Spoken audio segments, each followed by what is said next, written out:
Inilah bahaya terbesar dalam hidup Rasulullah Shallallahu Alaihi Wasallam. Suatu hari, Aisyah radhiyallahu anha bertanya kepada Rasulullah, "Adakah bahaya yang lebih besar dalam hidupmu dibandingkan perang Uhud?"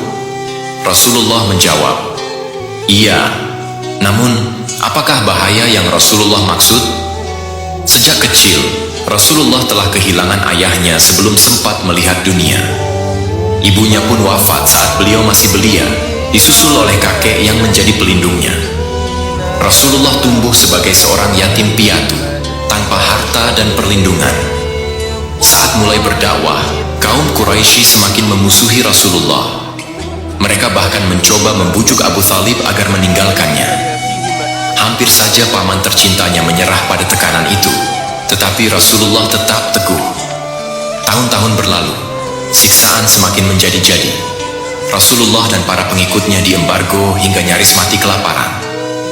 Beliau dilempari batu dari atas bukit, tenda tempatnya beristirahat dibakar, bahkan makanannya pernah diracuni. Berulang kali upaya pembunuhan dilakukan, namun dengan pertolongan Allah Subhanahu wa Ta'ala, Rasulullah selalu selamat. Namun, dari semua itu, Rasulullah tidak pernah menyebutnya sebagai bahaya terbesar dalam hidupnya. Menjawab pertanyaan Aisyah, Rasulullah menceritakan pengalaman paling berat dalam hidupnya. Di awal dakwah, aku menghadapi tantangan besar dari penduduk Mekah. Maka aku pergi ke Thaif untuk mencari perlindungan dan meminta izin berdakwah di sana. Salah seorang pemimpin suku memberiku izin, tetapi diam-diam ia menghasut sekelompok orang jahat untuk menyerangku. Saat aku mulai menyampaikan seruanku, mereka menyerangku dengan kasar. Aku dilempari batu hingga tubuhku penuh luka, dan akhirnya tak sadarkan diri. Seorang sahabatku menggendongku ke tempat yang agak jauh dari Thaif, dan membaringkanku di bawah naungan sebuah pohon.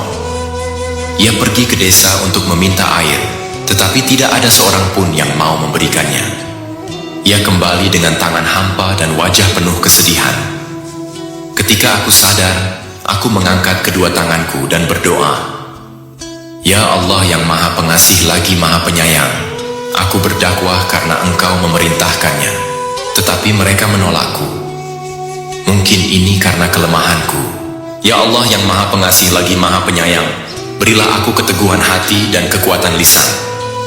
Tiba-tiba, aku melihat malaikat Jibril menutupi langit, siap menerima perintahku untuk membinasakan penduduk Thaif. Aku terkejut, lalu berkata, "Aku diutus oleh Allah Subhanahu wa Ta'ala bukan untuk menghancurkan, tetapi sebagai rahmat bagi semesta alam. Biarkan mereka hidup. Jika hari ini mereka menolak, mungkin keturunan mereka kelak akan menerima seruanku." Bahaya terbesar dalam hidupku bukanlah ancaman fisik atau usaha pembunuhan terhadapku, tetapi kemungkinan kebinasaan bagi mereka yang belum memahami kebenaran.